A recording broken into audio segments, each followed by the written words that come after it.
It's no longer about the shoes. It's about the bag. How do you land at bags? Every business is supported by sales. If you don't have sales, you don't have a business. What makes a good leather bag? First, it has to be spacious for the functionality. Two, it has to be durable. I would never go for cheap, so I'd buy a leather product. So my first sale, it had come from a time when I was really, really desperate. By the time I was starting the business, I didn't have a job. I was fired. I suffered looking for my seed capital. So I got onto my phone and I started to Google how to sell. And I think the story of Yallo is not even about products. It's not about Mercy or Betty. It's about when you have a dream, as crazy as it might sound, you can actually achieve it. What is it about the Kyallo sisters? Why are we so interested in you? Classmates mko fiti, CEOs, you good? I'm so excited about today's episode because I'm just in my bag era, you guys. Chiangu, yeah. It's all about the bag. I'm so excited. Our lecturer for the day is a lady. You find that funny? I find that funny. Okay. Our lecturer for the day is the creator and founder of Yallo Leather, Mercy Kyallo. And I'm so excited because this is someone who's been able to build a brand, two brands actually, the leather handbag brand and her personal brand. And I'm so excited to have a conversation about that journey. We're still filming at Longonot Place. Book your staycation, amazing space. Luku kama imekubali, talk to Rajab Karume on Instagram. Mtiangu, minataka hii bag ijae pesa. First of all, I like the way you said you're all about the bag. Yeah. Because it's no longer about the shoes. Sijui soma label ya kiatu. It's about the bag. Right. How much are you bagging? What are you bagging? Hallelujah. Right? Yeah. So this is the episode where I'm gonna bag like $1 million USD. Nyashinski alisema nini? Exactly. Ndio hiyo sasa. Mercy Kyallo, karibu sana. Thank you so much. Allow me to call you Dr. Phil. It won't leave my head, guys. Okay. You are Dr. Phil. And it feels like a doctor's appointment. Which doctor, to be specific? Okay, let's just say maybe, wakili. Let's dig into your brain. Let's see what's in there, Yeah. So a psychologist. Something like that. I like that. Dr. Phil. Yeah. I will own Dr. Phil for this episode. Thank you. I've been directing for about 2 decades now. And if there's one thing every director does, and I think I do it a lot, is trying to see if I can pick out talent from a crowd, if I can pick out a star. And I have been following you for a while simply because, everyone knows your sister, but all of a sudden everyone was talking about Mercy Kyallo. So I was like, there's something she's doing right. We need to figure out what it is. And then kidogo, I'm seeing yellow bags. So I'm like, okay, I really want to have a conversation with you. And thank you so much for coming through. Thank you. It's my pleasure to be here. Yeah? Yeah. Awesome. Please, kwa wale hawakujui, which I doubt if there's anyone who doesn't know you, please introduce yourself, what you do, what you're about. My name is Mercy Kyallo. Awesome. I'm the founder and CEO of Yallo Leather. We make beautiful leather goods. It could be bags, it could be your homeware, pillows, and the likes. But we work with leather goods. I'm also a star at a reality show where I star with my sisters. It's called Kulture. Yeah, that's basically my 2 jobs. And I am a sister, I'm a daughter, I'm a girlfriend, and I'm a friend. Awesome. That's my job in this world. Umesema girlfriend. Girlfriend. In Nairobi. In Nairobi. Wait. How dare? No, that's amazing. First of all, let's clear the elephant in the room. Before nipigwe na CEOs. Kyallo or Chalo? Please. Najua mnasumbuli wangu. For the 50th time, it's Kyallo and not Chalo. Yes. And I'll explain. Please do. I come from a clan in Ukambani that we don't have the cha. We know when people say, hey, Chalo, Okava, we don't say that. We say Kyallo, Okava, that's Kyallo, kuja hapa in Ukambani. Yeah. So I know there's Chalo in Machakos, Makueni, and all those other parts of Ukambani. But my clan, we don't have the cha sound. Right. Yeah, so hata ukienda Ushago, as much as it's a swag huku Nairobi, even if you go Ushago, my name is still Kyallo. All right. Yeah. So tafadhali, I hope I have cleared that. Msinipige tafadhali kwa comments. And thank you for your engagement. Keep talking to us. One of the reasons I really wanted us to have this conversation is, for me, influencing is the in thing right now. You have this big following on social media. So the most logical step is influencing for corporates that can pay you to do that. But the next big step is every influencer or influential person creating their own brand. Yeah. So I was curious to, I had Yellow Leather started before the Kyallo Culture brand. Yeah. And for me, I always thought it was the other way around. Wow. Yeah. Probably, maybe I'm not a huge user of handbags. I don't know. But I started hearing about Yellow Leather last year, I think sometime last year. Wow. And I was like, oh, is she actually converting from the brand that she's created? Yeah. Yeah. So which came first? Interesting. I will say of course, the Kyallo brand came first. Right. Because I was plunged into the celebrity hood. Through my sister. She would share photos of us at home, enjoying life. And that was like 10 years ago. So it wasn't about showing people what you're doing. It was genuinely showing moments of life that you're appreciating. Right. And that's how maybe I would say it started in KOT, Kenyans on Twitter. They just started to chambua my name. My friend, ulikuwa una trend karibu kila siku. Kila siku. And I at the time, I didn't even know why. I didn't know what was Twitter. I couldn't really understand what it meant to trend. Yeah. But then every time maybe I would be at the gas station, maybe I'm fueling, the people would talk. They'd tell like, hey, yeah, Sister Betty. I would be recognized a few places here and there. So I came to understand fame from that point of view. Right. So the brand was built from there. But, what people might not know and what you might not know, at that time, I was already building my business. Okay. I have always been a very entrepreneurial mind. Right. I started my first business when I was in Form 2.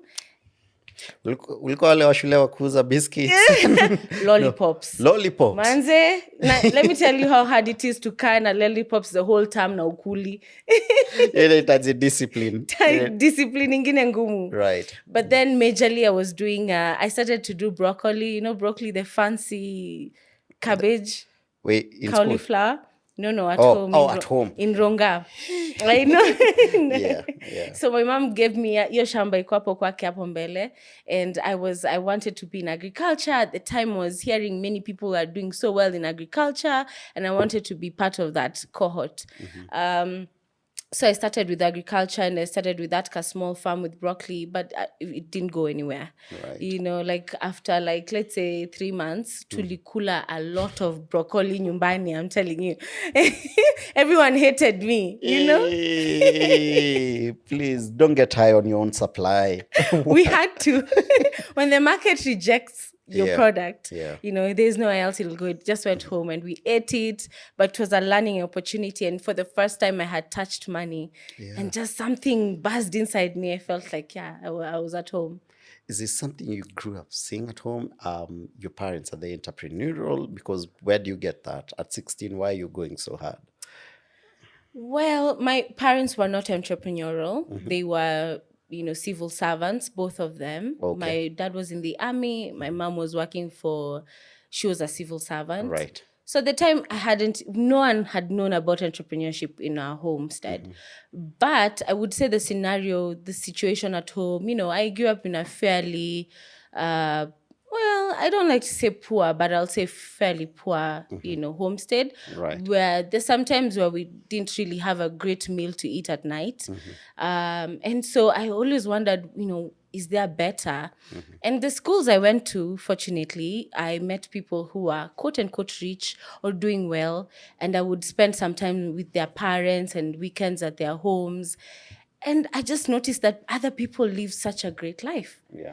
And I always wanted to have such a good life, eat good food, drive to church. We used to walk to church. It was so far. Yeah. So I think my zeal for wanting to start business and to get into I was motivated by the life I wanted, and just looking around and seeing that, we're not in such a great place. Okay. Yeah. Interesting. Okay, so you've tried the broccolis and everything. In high school, did you always knew you were gonna end up doing bags, or this is something you found just haphazardly along the way? In high school, I just knew I needed to do a sort of business of some kind. I wasn't a smart student. I was top from bottom 5. Okay. Yeah. When my friends are like, Niko number, me Niko like, Niko number. Right? Yeah. So I always felt like, I wouldn't get a great job. Right. I would struggle so much in the job market. I always had a hunch that I would struggle. So for me, high school, I was waiting for the day I finish. I was those people who was like, Form 4, then it's on your marks, get ready and go after Form 4. Right. Not before, after. So, and after then, I had so much zeal to make something of my name and to prove I'm not dumb and to prove my teachers. Me, I'm those people who are like, Mwalimu wa maths, keep looking, keep watching these strides. Yeah. So, I mean, I didn't know I was going to go into bags, but I knew I had to go into business and something that would sustain me. Okay. Yeah. How do you land at bags? So, crazy story. I love crazy stories. Yeah, so I'm on the internet and I see a request, and there's a friend of mine who had introduced me to a friend of theirs, and this friend is like, "Hey, I'm looking to start a business in Kenya, and I want you to mentor whoever is going to, I'm going to partner with the business with." And the business at the time was in shoes. I don't know kama unakumbuka zile viatu za Ankara. Yes. These are Ankara shoes. Yes. I was among the people who are doing Ankara shoes. They're pioneers of Ankara shoes. Interesting. Right? And we used to do it at Kyallo. And I was really interested. And so I was helping that guy come up with a business plan and just basically understand the market and how to come up with good products. And we would sell them at my uni. At the time I was in Daystar, we'd sell those shoes. So after like 2-3 months, people started to complain, these shoes, they collapse. Yeah. Mara, the Ankara becomes faded, and we bought these shoes at 3,000. So people started to complain, and I realized there was a problem with the shoe industry. Maybe the craftsmanship wasn't great, the material wasn't good. So I started to wonder, how can we change the material? How can we make a good shoe?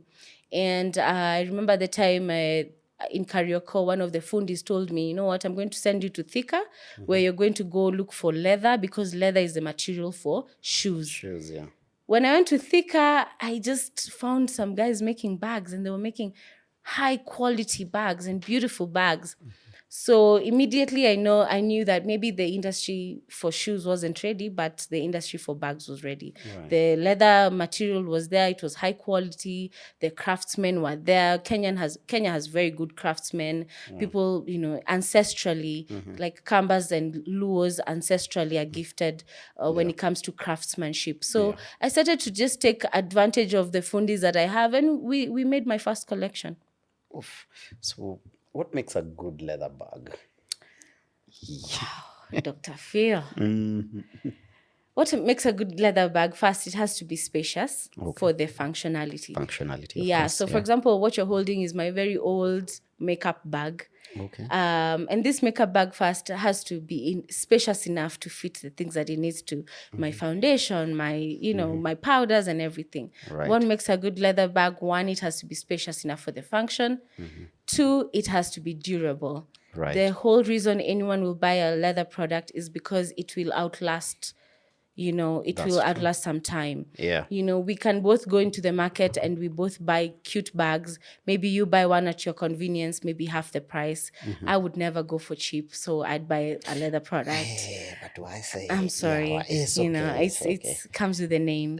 Absolutely. Right. Yeah. But then at the end of the day, 6 months in, I still have my beautiful product. It's gleaming, it's shining, it's aging well, and you might not have your product, and that's the difference. Do you live off purely from Yallo leather? Please give us hope. Please tell us you're a business that's thriving and an entrepreneur can live off purely from just our businesses and our hustle.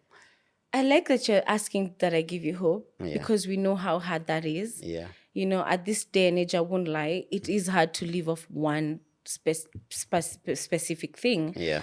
Luckily, you know, other projects come on board like Kyallo Culture, and I'm able to, you know, make money from that. Right. Or maybe advertising opportunities. Currently, I'm working with Johnny Walker. So, you know, you have to integrate all those. And I believe in Kenya, I won't talk about any other country, I'll just talk about in Kenya. Yeah. For you to have the life that you really want, you need multiple sources of income. Right. You can have your business, and it's a good idea to have your business. Yeah. But as soon as your business is established, I would advise anyone to like get your second or third source of income. Oh, it's absolutely. important. Oh, yeah. Yeah. For sure. So you meet these leather guys, these craftsmen, and you create these beautiful products. Okay. So now you have this beautiful bag. So how did you launch yourself into the market? How did you start selling? Yeah. And how was your first sale, and how did you feel about it? Oh my God, I can remember my first sale as it was yesterday. And it was of 50K. Mtu yangu uliuza bag ya 50K. I'm telling you.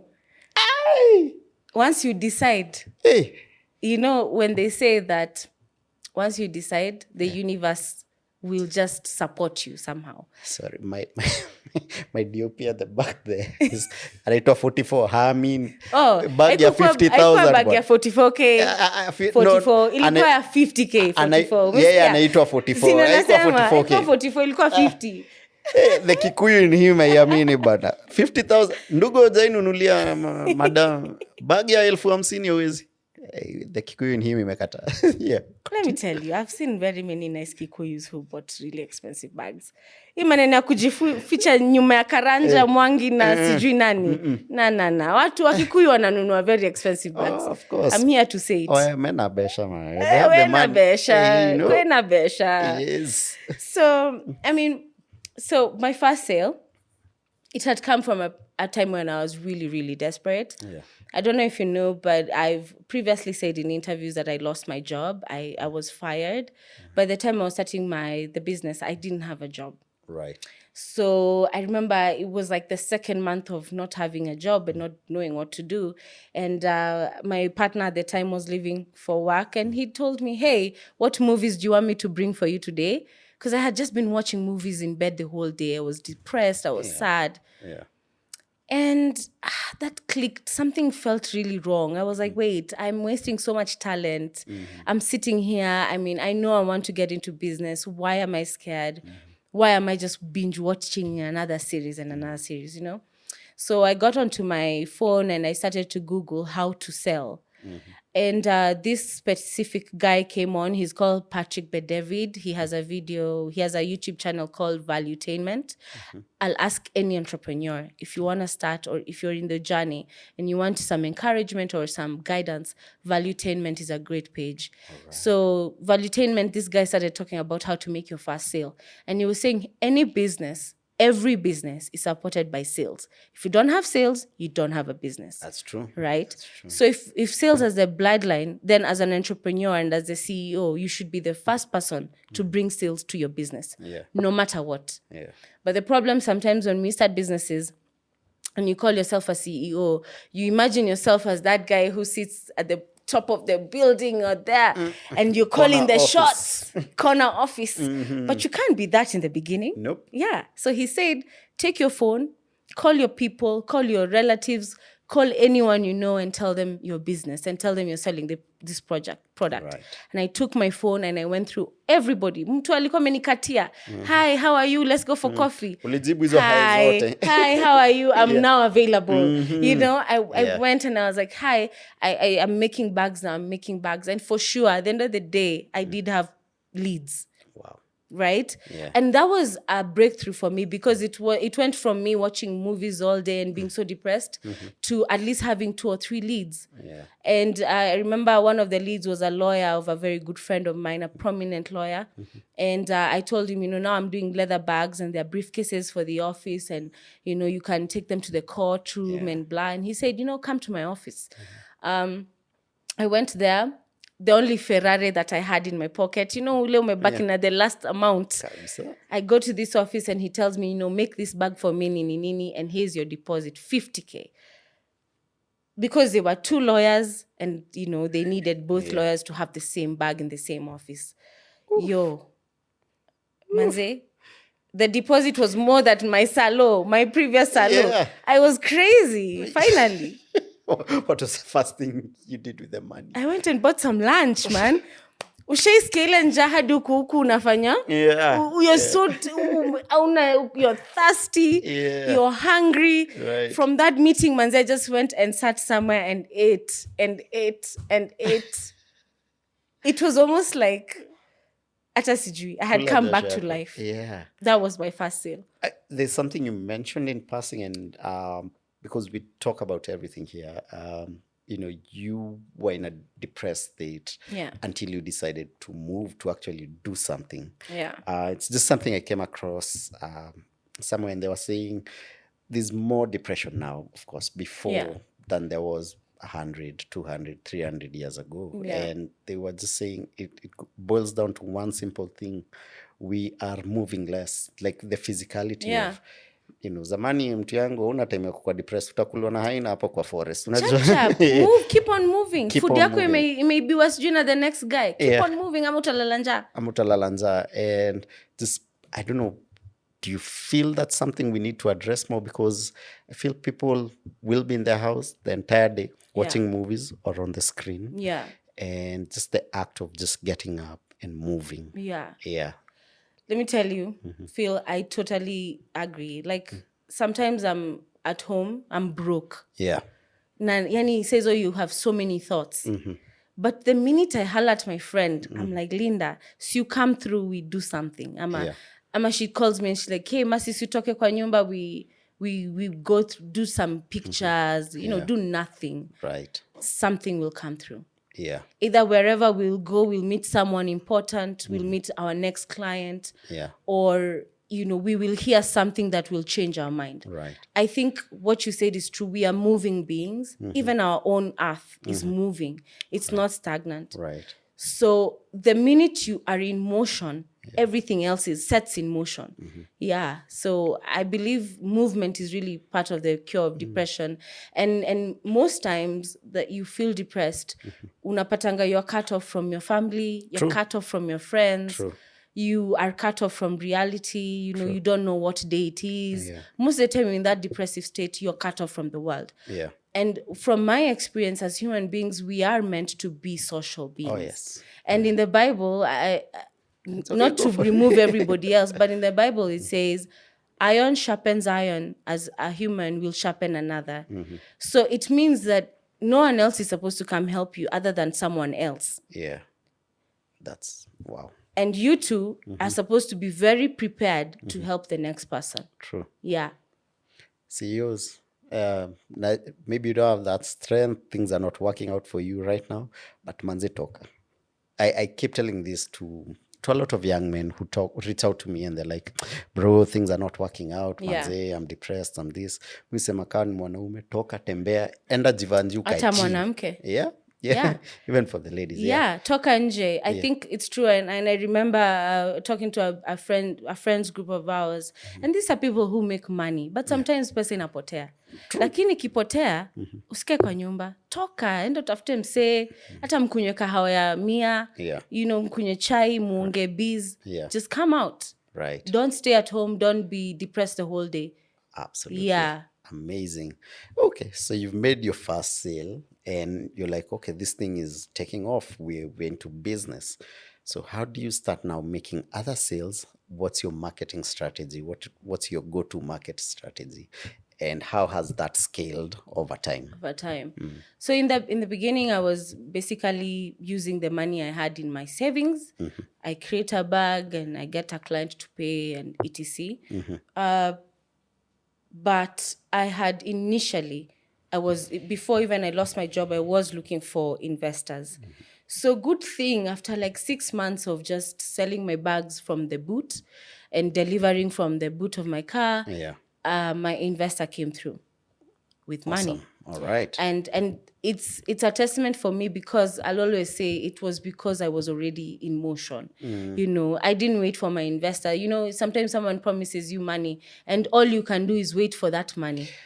The truth is, no one will ever invest unless you're moving. No. So you have to start. You have to start. You have to start by yourself. Lazima uumie. Yeah. Lazima kupate ka unaendelea. True. And then they'll come and move with you. So when finally the investor came through, I was already in motion. I needed machines. I even knew what I needed. That's the beauty of having started. Yeah. I knew where the money was going to be useful. We needed machines. We needed to hire this type of people and etc. And immediately the investment was set in, and I had a factory and I was ready to set out. I looked around at my assets, because you always have to look at where you are. And one of my assets was that I was a sister to a very huge celebrity here in Kenya. And at the time I told her, hey, I just want you to be in my ad. My ad is going to be Mambo Mbaya. We're going to shoot in Tao. Girls, a guy and a woman and a man walking with beautiful briefcases. I told the story. Yeah. And she was in. Yeah. Betty was in. I had locked in my first celeb. Option, but ni sawa. With family, hakuna options mingi. Options, Bob. But lazima usell. Yeah, absolutely. Lazima usell your dream. Absolutely. I went and sold the dream, and I told her we're going to be looking cool, we're going to have this. And the time, I was looking so delusional. And squeeze watu anasema, you look so delulu. I was so delulu. Guys are like, any easy bags, what to buy 15K, Mercy? Are you sure? Someone's going to spend 20K on this bag. The truth is, the people who actually move this world and change things are the crazy ones. So if you've never been called crazy, you're not doing something. You're not doing something. That's true. And, that time you never know. You're just being called crazy. You're just like, you're like hoping this works, That's true. That's true. We did our first shoot and it was amazing. My sister was there. She was the centerpiece. And it caused a lot of people were looking at it, and everybody was so amazed by it. And I think it just gave us a really good plunge into the market. Wow. Yeah. Oh, wow. And now, what are your strategies currently now? Of course, your sister's launched it. Yeah. So how do you keep the name Yallo Leather in everyone? Going. Yes. I think people love our products. Yeah. I will always say that we have very good, high quality products. And not only that, I think our messaging is really great, that we're always trying to encourage the next entrepreneur, the next crazy thinker to come out with the idea. Right. And I think essentially that's what Yallo is. Forget the products and everything. It's about what are you looking to launch? You could just be the next success. Because after me, I have seen so many other people get into the leather industry and succeed. I've seen people who personally were my influencers start their own leather businesses and succeed. Wow. So it's been something that the whole industry has grown from. And I think the story of Yallo is not even about products. It's not about Mercy or Betty. It's about when you have a dream, as crazy as it might sound, you can actually achieve it. It's not about the bags. It's not about the bags. It's what the bags represent. Right. I have delivered these bags to some amazing people, like corporates I never thought I would work with. Brands that, are so far up. Yeah. And every time I deliver, whoever takes the delivery, they're usually like, I'm proud of you guys. I'm proud of what you guys are doing. Keep doing this and keep showing young people it's possible. So I realize it's never about how cute the product is. It's never about how well it's made, but what it represents. It represents a dream that has come true, that continues to come true. I want to be a globally recognized luxury brand, and I believe it's possible. And every day, I move a step closer, and I meet people who help me move a step closer to that dream. Right. There are only 22 luxury brands of the world. Please call me. Right? The ones Calvin Klein, Gucci, Hermes, and they're just 22, but none from Africa. That was actually my follow-up question. So I was going to ask you about distribution, how you handle that, because I know distribution is a pain in the butt for any business person. Yeah. And the question after that was, why don't we have our own Is it Hermes? Hermes. Hermes. Hizi Yes. majina zenyu. I know. Yeah. In French, please usiingize ukikuyu hapo. I shall try. But yeah, so distribution. Yeah. Because I know distribution. Wait. Yeah. How have you cracked it? For me, it was a no-brainer. We had to be online. We had to have a website. When I was starting, we didn't have the money to have a shop. Yeah. And it was a great thing because it was the boom of the internet. As much as we had to school a few of our clients, hey, we are fully online and you can trust us. And they'd be like, mimi nitume 40,000. Na sioni hiyo product, na siwajui, na, you know? True. But we had to school them slowly to a point where right now it's unacceptable. Send 30,000, send 50,000, you'll get your product. Right. So it was a mix of schooling them. We had to be online. I think right now, if anyone wants to start a business, you have to have a website that someone comes and sees that they can trust you. Yeah. You know, see letu website to make a lorem ipsum. No, you can't do that. Yeah, no, for sure. It has to be a well-presented website where now people come. And I think it does help with distribution. Before you have to set up shops in different counties, just try online, get to understand your clients. Right. Yeah. Why don't we have a Gucci in Africa? What's stopping us? Why don't we have such a big brand? I will say that I was born just 31 years ago, and you guys have to give me a bit of time to come up with the Gucci of Africa. Okay. Right? It's been waiting for me. Yeah. You're the one who's taking. When do you want to peleka Canaan? Nimina. Africa, fine, it's not a very young continent, right? But our marketing and our products, our branded products, are a bit young. Okay? Yeah. Gucci has already taken, I think, 130 to 140 years in the market. Right. Hermes the same. These are brands that have been there for a long, long time. I wouldn't say that at that time we weren't creating. We were creating, but we weren't necessarily branding. Yeah. You know, we did have our own products. I mean, we have minerals, but they're not necessarily branded. Right. So we are coming maybe late into the world of branding and to creating of products. But I think it's also at a great time because, you know, we've already seen it all. There's Gucci, there's Hermes, there's Calvin Klein, there's Marc Jacobs, Marquez, like all these brands, they're there, we've seen them, they've been seen, they've already been used. Yeah. But Africa is young. Oh, yeah. None of our things have really been seen yet. You know, other than the cultural items, which every culture in this world has its own culture. Yeah. And our culture has really been there. But our products and our branded products, they're still young. And I think they're needed now more than ever. So being a designer right now, I want to create a line of products that will represent the African luxury items. Yeah. Yeah. I think Bernard Arnault. He's this French. Richest guy in the world. Yeah. And he really summarized it really well for me. One of the ways to actually make really good money is create luxury brands. Yeah. Because you charge a premium. Yeah. And the cost of production, creating that Gucci bag, the cost of production is exactly the same as yours. Yeah. But they will charge 100K because of the brand. Because of the brand. Yeah. Yeah. So it's true. And brands like those have a lot of heritage. Yeah. And you sell heritage. And I think one of the reasons also Africa hasn't had like a Gucci is because of heritage. And heritage takes time. Yeah. You know, families, the art has to be in the family for a very long time. You know, true. At least those are the rules of the old world. I no longer conform to those rules because luxury these days means beautiful. It means simple and exotic, unique. And those qualities we can get right here. We don't have to have like heritage. You know, it doesn't have to be a long-standing brand anymore for you to have a luxurious good and feel. And I'm inspired so much by Givenchy. This guy, I think right now he's probably 95. Yeah. Yeah, and he still owns his luxury brand. It's a luxury brand.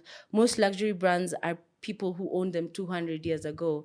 But he's been able to create a luxury brand and he's still a living designer. So it's very possible to have a luxury brand of the world and as a living designer, but for sure you need a lot of people and a lot of help. Heritage. are we doing away with it completely?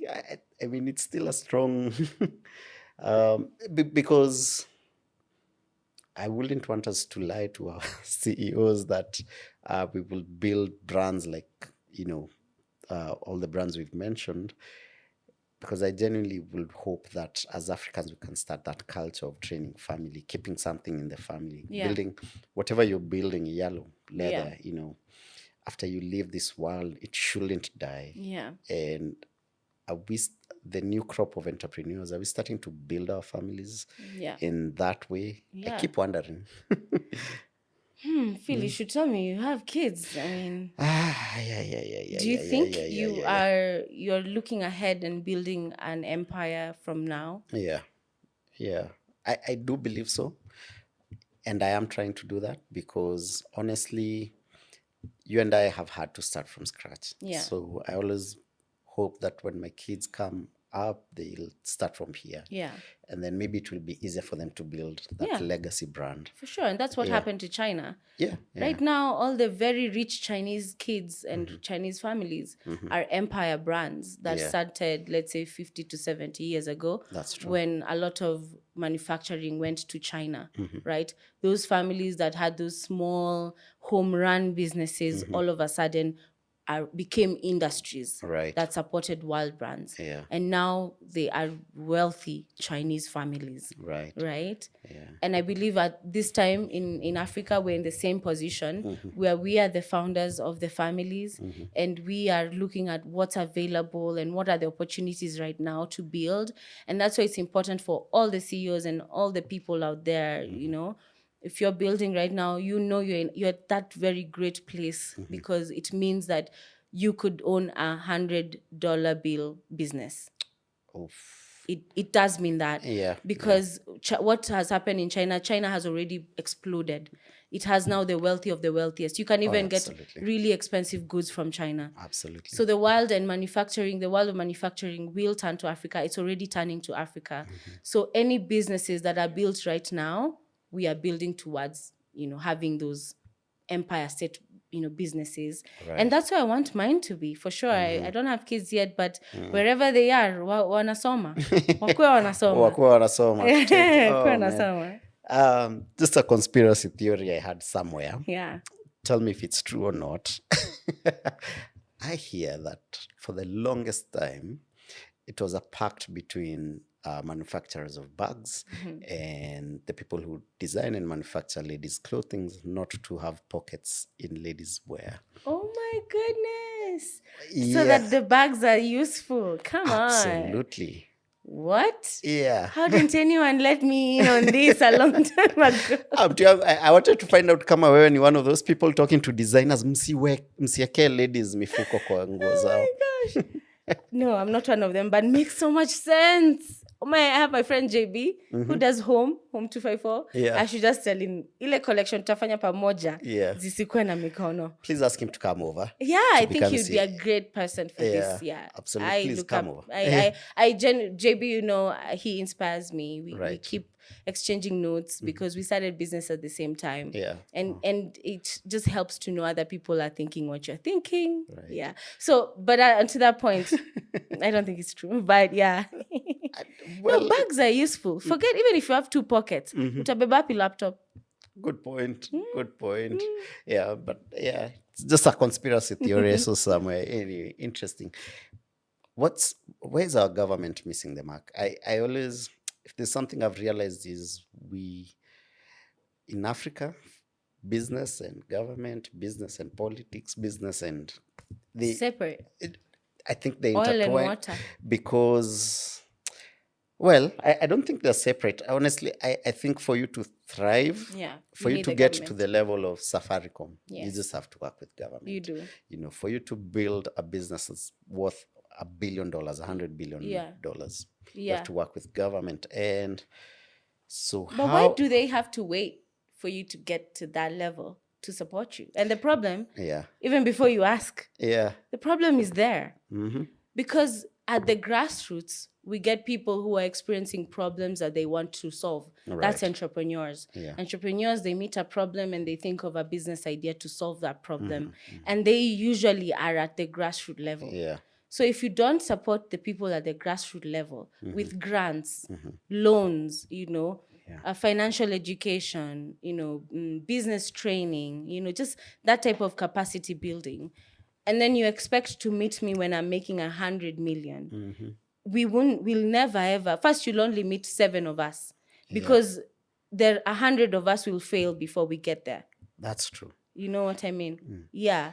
So it's a mixture of infrastructure and funding from government. I would say funding. Yeah, and funding from early stages. Yeah. I suffered looking for my seed capital, and you can imagine right now my business has employed so many people, has changed the lives of so many people, and other people, even not in my business, have been encouraged to start businesses and to become entrepreneurs. The impact has been immense, but I didn't get my help from my government. I got help from an individual, who saw the potential of my idea and the potential for it to make money.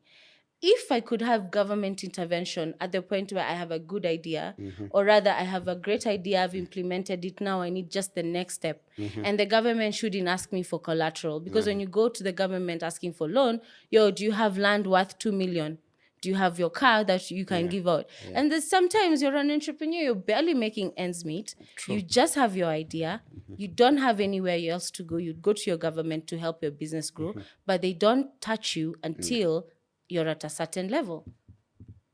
I was talking to someone else who also makes bags, and so I was asking them, what's the difference? Because there's a finesse to the bags you'll see from the brands we have mentioned, and in Kenya we've not clocked that. And he told me it's all about the machines, and Philip, those machines are damn expensive. Yeah. Like for you to make bags at the level Gucci is making them at, the machinery you need will cost you around how much? Wow, good question. And you want an actual figure? Well, a rough estimate. Well, it depends on the type of operation you want to put across. But for sure, let's not belittle Gucci. The amount of effort it takes to make a Gucci bag is immense. You know? China has built a whole country and a whole wealthy population off of making luxury goods for America. True. So I wouldn't say a number, because all machineries have their own amounts. But for sure, machinery, you need high quality machinery. Yeah. Not that we don't have access to them, but also, do you know that, let's say, for example, here, we export 75% of our raw material in leather. So we are left with 25% that generally doesn't even account to whatever we make. It's very little. So it's very hard for any business to thrive. And because most of the rest of the world will pay top quality, top dollar for that 75%, whatever is left for the rest of us is not that level. So is it a problem of our market? So our market really can't afford luxury goods, and so I wouldn't say it can't, because I have run a business of the same market for a long time. Okay. But we do need to increase our pool. When I started the business, I was focused. I wanted to sell to Kenyans, Africans. I wanted this to be an African-centric product. But the more I grow, I realize that the market is very small. We need a bigger market. Yeah. The reason you get to experience, stars like Davido is because they've accessed a huge market. True. Lupita accessed a huge market. So we do need access to a big market. I will always say the problem with Africa and here in Kenya is that we don't have access to the huge market. For example, today, Phil, if you decide to make such cute bags and you want to be on Amazon, you can't. If you want to be on Etsy, you cannot.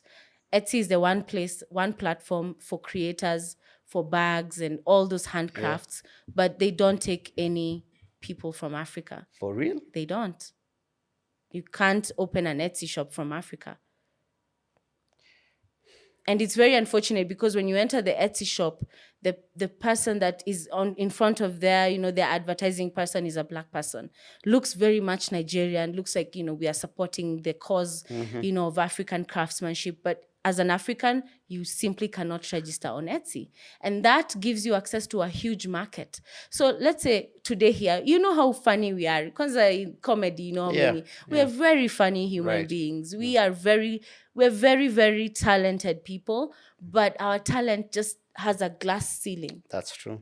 And as far as you want to get there, as much once you make your 10 million mark, Kenya shillings, still not a lot, but you ought to make your 10 million a year. After that, it's very hard to make 100 million. That's true. You know, because of access to a market. How do we access this market? What needs to happen? Because we are not going to be the generation that complains. We're the generation that's going to actually access this market. Yeah. Yeah. So do we build our own Etsys? Do we kill all visa requirements? No. First of all, we do need visa requirements because it's very hard to go to the US. It's very hard to go to Europe. You know, they look and ask you, who are you and how much money do you have in your bank? But for them, they can come here. It could be a weekend away in Kenya, you know? So how do we access the markets? One, we have to build a product worthy enough for the world market. You know, I mean, I was naive in the beginning to think that, you can experience exponential success just being in Kenya and just maybe catering to the East African market. It's very hard. It's very hard. Not that it's not possible, but it's very hard, especially for luxury goods and leather goods. You do need a big market. I think what I found is, one, create a great product. Then you need great partners. You need partners. Jack Ma once said, what's the point of having 100% of nothing? I would rather have 1% of something. Yeah. So as entrepreneurs, let's not be scared to give shares or to sell shares of our businesses, or to look for partners outside this country, outside this continent. I'd say go out there, go meet people, present yourself, present your case. There are people out there who have money and are looking for people to invest in. It's just that we don't have access to those people. So how do you create access? You first have to have a great product so that you just don't go there to sell air. No, you have to go there with a great product and with confidence. Then you have to really get out and go. I went for a very long 4-month Europe trip that opened my eyes completely. It was the first time out of Kenya. And for the first time, I felt like I understood there's a world and there's Kenya. Right. And in order for us to experience exponential success and money, we need to access that market. There's no way to it. There's no two ways about it. We do need to access those markets. Nti yangu nimepause because I make films that are so Kenyan centric. Yeah. Because we're not able. I have a genuine vendetta, personal. Tuzime kamera tupigane kwanza. Why are films Kenyan centric? I'd love to know that. You'd love to know that. Honestly, from now a professional perspective, the stories, first of all, have to be homegrown. And what I mean is, story ya mtu wa Nairobi, itakuwa hard for anyone else from the rest of the world to understand. Yeah. And so our thinking is, we were able to watch Money Heist, and we were able to watch Historia Narcos in their native language. Yes. So how about we tell our own Kenyan stories, and then they'll watch with subtitles. So probably maybe the quality, we need to get it to that level. But what you've just said about accessing all those markets without losing your authenticity. Yeah. No, but you have to lose a bit of it, because you can't expect to get from the world and give nothing. Ati we uende tu uve na leso ya Masai na uiuze hiyo leso $500. Nah. Haiwezi. You have to adapt some of the aspects the world will ask you to adopt. For example, your film, you'll have to adopt some, I would call it world language, genericness of the world. And somewhere like America, for me, is a very good example, because they've made a whole industry based on their culture and experiences. Like, I'm sure when I say Bonnie and Clyde, you know what that means. Yeah, for sure. Something that happened in America, I think in the 1960s or 40s or 1840s or something. But they were able to make that story a world story. Right. Imagine these two lovers who wouldn't stop at anything. They'd rob banks, they'd kill, but they would always stay together. Until death, they stayed together. Right. They packaged that story to talk to you because you understand love, you understand the need for money and the quest for success. Those aspects, those characteristics relate to anyone in the world. Yeah. Story ya Nairobi, it can be a story ya Nairobi, lakini the hustle relates to everybody in the world, even someone in Oman. Right. They relate to hustle, they relate to providing for your family, they relate to the love of your life. Those aspects don't change as much as ni story ya Nairobi. True. Okay. Conversation tunaweza kuwa na, but thank you for that, and yeah, so itabidi tumeadapt and mi niko tu na shida yani ya ku, you know, sometimes I feel like I watch Kenyan films and I do relate. The last one I watched was Click Click Bang. Yeah. But I also felt like a sense of not being able to get out of the rut. And the rat will consume you. So for the guys who haven't watched Click Click Bang, the main character dies, unfortunately. And I loved the guy so much. You know, I wanted to go see him for a meet and greet just to make sure he's okay. It really affected me. But at the same time, I felt like I want our movies to have a happy ending. And personally, as Mercy, I work so hard, and every day sometimes I'm bogged down by debts. Yeah. I'm bogged down by businesses and that have been stolen from me. Right. I don't want to wake up because I'm depressed. I don't know what to do next. But sometimes I'll wake up in the morning because the Wright brothers woke up in the morning and they went and took flight again, even after failing 10,000 times. True. I'll wake up in the morning because Trump says that you have to wake up in the morning, even after all else has failed. You know, and look at most business successes and most success stories, people do fail over and over, but the success story is for that one who decides to wake up again and do it again.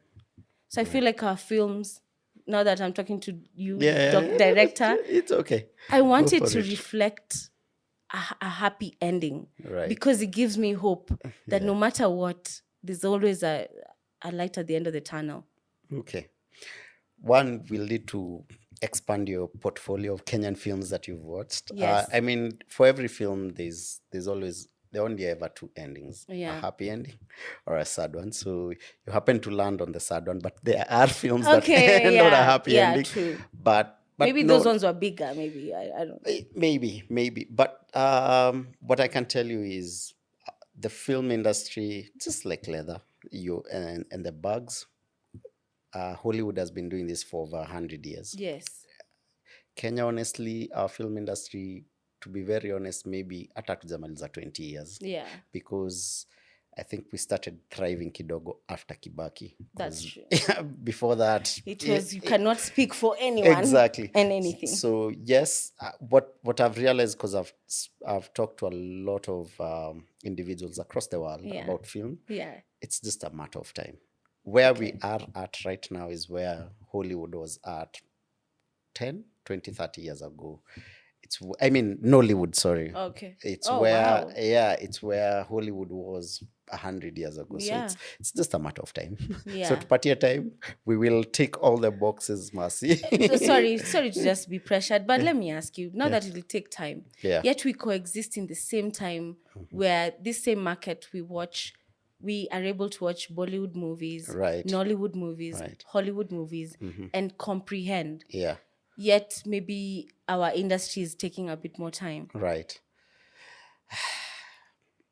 Same thing I would ask you. Yeah. Everyone knows a Gucci bag. Yeah. Why doesn't everyone own a Gucci bag? Yeah. Okay. Makes sense. Yes. It's true. Yeah. It's Yallo leather exists at the same time as Gucci and all these brands. Yeah. Why hasn't that? Why would you say that? Someone beat this guy. No, but makes so much sense. True. It's I think to each their own. Africa, we're developing. But don't you want to experience the kind of exponential and the kind of success that your predecessors have experienced? Mm-hmm. Who are the directors you look up to, and who made you get into this industry? Locally or no, internationally? Anywhere. International. I could mention. Wait, mbona hii conversation imekuwa about No, film? I mean both ways, because Both ways, yeah, because yeah. I do relate. Yeah, We are both in industries that Right. require us to be billionaires and can Yeah. allow us to be billionaires because of Absolutely. the craft, Absolutely. the ideas we have, Absolutely. the smart people around Yeah, us. yeah. So if we are really going to crack the code, Yeah. But truth is, what you're saying about targeting the international market, there are filmmakers. When you watch what they produce, their goal is bigger. It's the international market.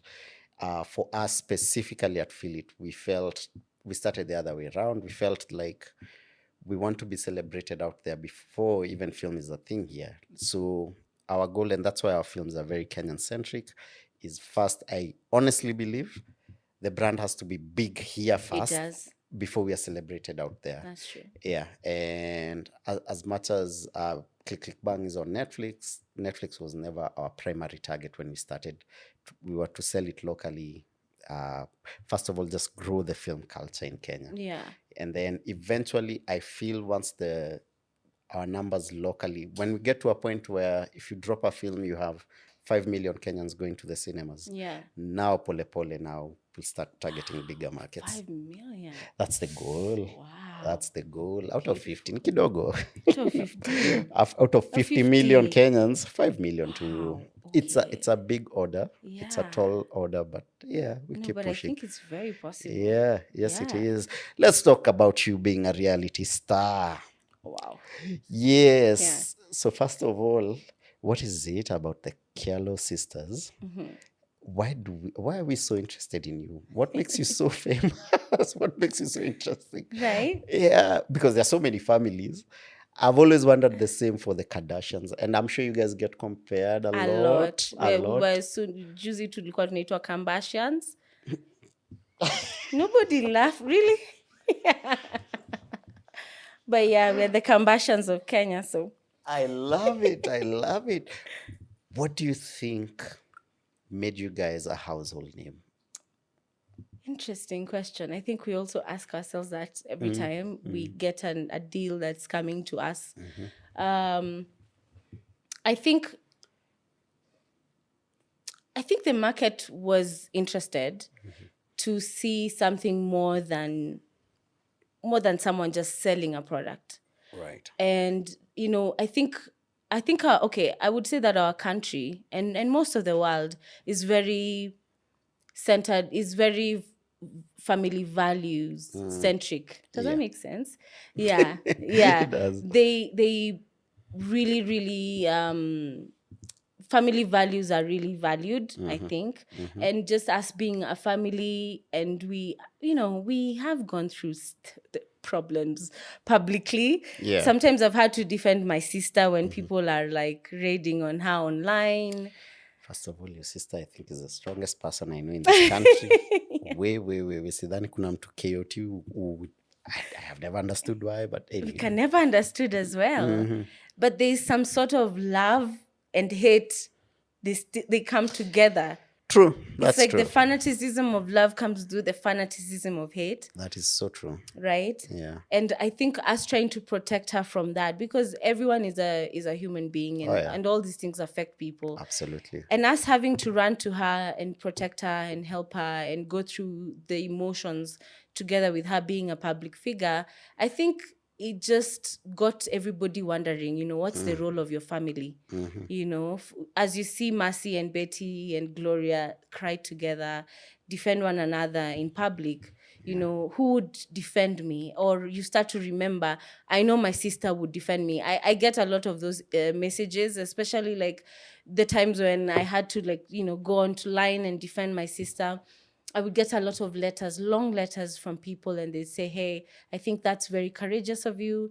I would always stand for my siblings. I'd always stand for my family, and sometimes even when we fight, actually, even during our show, We fight a little. You see messages and, on Facebook, on your DM, on IG, someone is like, hey, sisters should always be together.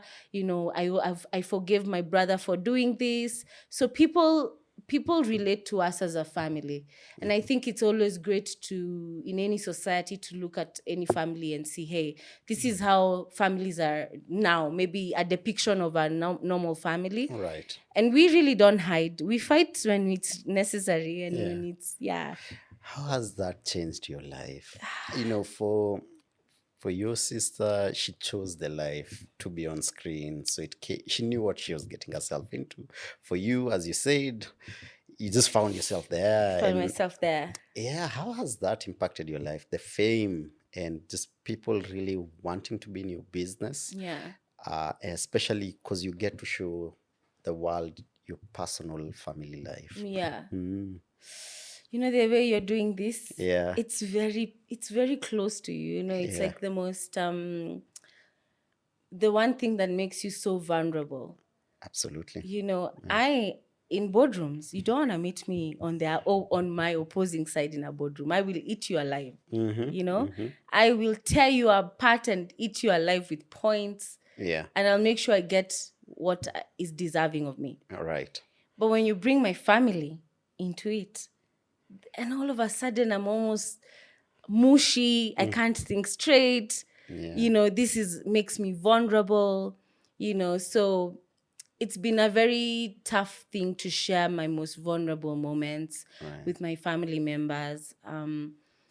And as much as it looks like a very glamorous job, it just looks like the Kardashians. You get to just be filmed, look beautiful, do makeup. That's the one bit of it. Right. But the other bit of it is that we're very authentic even on camera. None of that drama is created. Wow. None of it. Right. These guys, you have a great big crew here. Yeah. We equally have a big crew that follows us. And then we know we have a few days of the week that we need to film. Right. And those days, they'll just come and keep quiet. Right? Wow. So for you, it's for us to just have a normal day. And sometimes it's not so normal. Right. Sometimes there are fights. And sometimes there are no fights. Sometimes there's so much love, But I think the secret is in keeping it authentic. I would say that's how we got our season 2. Yeah. Just keeping it authentic. And also, by the time we were finishing the last season, we were one of the most watched series all over Africa on Showmax. Wow. Right? Yeah. And we were also just wondering, what are people watching? And when we sat down with, our director and, our producer, Eugene, it was very clear that it's just the authenticity. You girls just be sisters. Right. You girls just be a family. And it's not that easy. The older you grow, it's not that easy to keep family members around. Yeah, for sure. Yeah, it becomes like something you have to intentionally do. You have to forgive, intentionally be there to forgive and be there for someone intentionally. It's hard. It's a hard job. I don't know how the Kardashians have managed to do it for years. You know what? We are going to be here. We are going to be cheering on because we want you to go ahead and make Yallo Leather a $1 billion company. Thank you. Want the next schemes, the next company, the other Kardashian network. Kylie. Cosmetics, yes. Please, juu tumewapenda. Kimbieni nayo and build these industries for us. Back to the bags, because this is something I always wonder. You guys live in such a competitive world when it comes to fashion and design. Yeah. How do you personally ensure creativity when you're designing your bags? Yes. And also, I hear all your bags have names. I'm curious how you come up with the names as well. Yeah. So for creativity, I consider myself a creative person. So I love to dream. I love to go crazy and imagine something that I haven't seen yet. My designers hate that side of me because I always come to the table with something super impossible. But it's not. It's always impossible until it's done. Yeah, true. Secondly, I like to also just block all my competitors. I know some people in business would be like, watch your competitors, watch their moves, be better, do better. But I don't believe so. I block them. I don't view any of my quote unquote competitors. I believe I'm my only competitor. Right. So I'm always trying to chase my next high when it comes to design. When I see a product has done so well, I go crazy and I want to just do something slightly better than what's just already been launched. Right. Yeah. So that keeps us creative. I also have a very creative team around me. Like you've just met me, but the people around me are just on another level of creative. Wow. Yeah. And the quality. How do you assure the quality of your bags? The leather is consistent. Yeah. You've been doing this for how many years now? 7. 7. Can you imagine? Oh my gosh. 7 I years. can't even believe. How are you still maintaining the quality of the bags and improving it? First, I still work with pretty much majority of the people I started with. And when we started, the industry was so cutthroat, we had no choice other than to really be good, really good at what we're doing. So I think those standards have been maintained over time. People at the workshop, they say I'm crazy over details. Like As the it should. slightest thing, I will, I have a natural gift of Right. symmetry. I will look at you and I say, half of you is on this side. I can tell, like naturally, I can tell the center point, and I'm usually always right. So, one, maybe it's an innate thing that I've Right. made sure is part of the company's DNA. And also the people around me. We're already used to, our clients receiving a type of quality. So Yeah. that just can't be compromised. Reality star, brand influencer, and entrepreneur. How does your day look like? Wow. How I do don't you work on balance it? Mondays. I'm usually mostly in bed. Monday. Should it be a clap? Let me hear the end of this story. But yeah, I am one of my goals is to have a 3-day weekend. Because Nice. I don't think I came to this earth to work. No, me only. neither. No. So I just want to work for 4 days and go. Yeah. Actually, one of the funny things is that I decided a long time ago that every day will be a Saturday. I love Every that. single day will be a Saturday for me. You know how Saturdays start late a little, there's nice music, maybe nice breakfast, maybe your first meeting starts at 12. It's just a good day. So I decided every of my day will be a Saturday. Okay. And it helps because my working days are not so strenuous. Right. And my work is not like work. When I'm filming for Kyallo Culture, I just need to wake up, be straight of mind and do my makeup, be on time. I love being on time, especially when we're filming. The whole crew is always happy. You get to do a great job. True. Then, there's my work, my designing work. I'm not always designing. I believe that as a designer, you need to give your brain a bit of time. It's like grass. Give it time to grow, and then now you chop it off again, give it time to grow. So with design, I do the same thing. So I would design for 6 months straight, new products, and then I just take another 6 months and not design anything new. No matter even if the clients come and say, we want something new, there's nothing coming from this brain. Right. Yeah. And you need time so that you can be able to build your next set of collection, build your next set of design.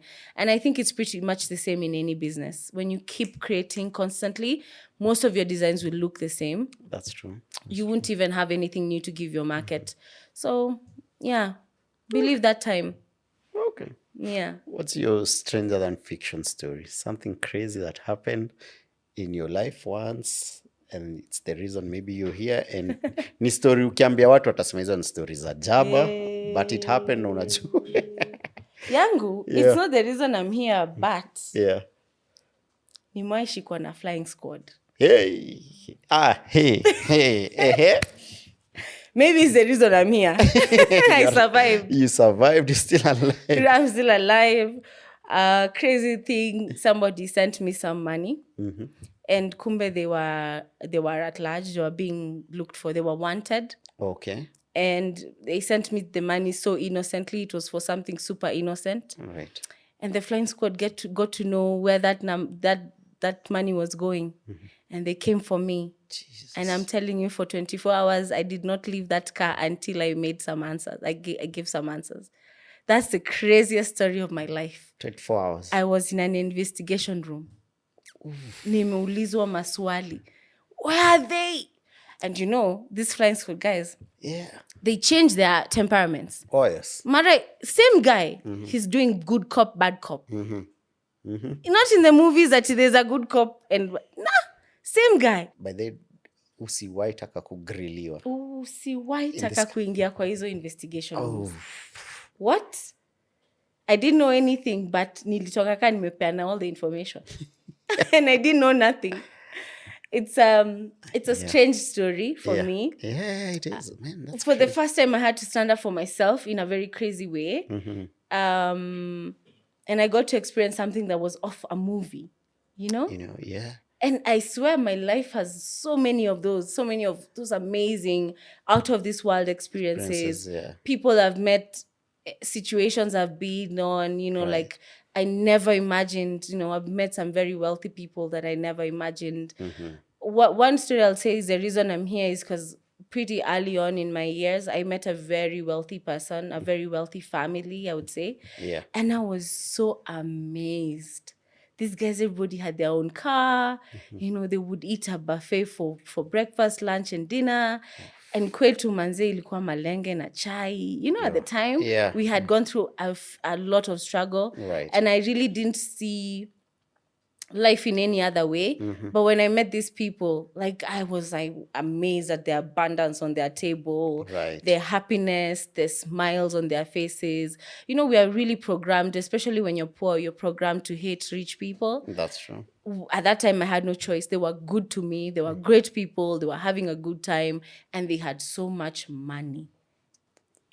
That changed my life. Oh, yeah. But then, let me tell you, all that, nothing compares to the day I was being... I can imagine. investigated by the CID. That one tops it all. Mercy Kyallo has been investigated by the CID. That's, your story. Hata siwe kusema more than that, lakini our flying squad, wananikumbuka. Yo, crazy. Yeah.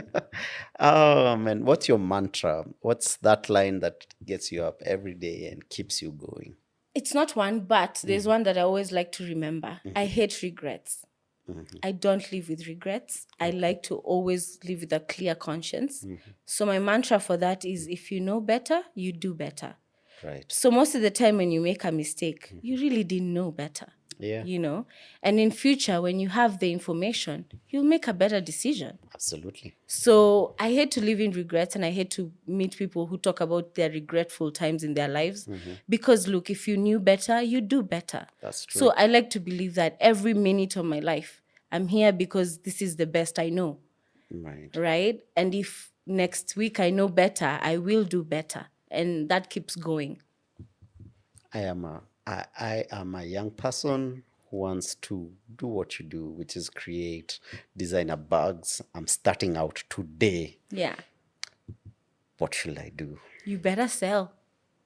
If you're starting out in anything, whether you're selling bags, whether you're selling mirror, whether you're selling my eyes at the corner, you better sell. And that's for me, has been a skill that keeps giving. Right. Yeah. Sometimes I'm not selling bags. I'm selling myself. Right. For example, when it comes to, boardrooms where you're discussing your brand, the worth and the value of your brand, you have to sell yourself. Absolutely. When it comes to even partners, forget dating life, date scene too. You also have to sell yourself like a package, That is true. So I've just realized so much about being a human is being able to sell properly and sell well. And that skill, I carry it everywhere. Because maybe I might not be able to sell you a bag, but I could sell you myself. You could invest in me. True. Or maybe I could sell some ideas to you. Something. And it's not always just selling, but most human interactions, people are looking for value, right? So you have to always bring value to the table. And that's basically what selling is, looking at the value you can bring onto the table. So wherever you are right now, you're a young person or even an old person looking to get into business and start selling. Yeah, you have to get there, sell yourself, sell your ideas, be very confident in what you're saying. Yeah, and basically just learn how to sell.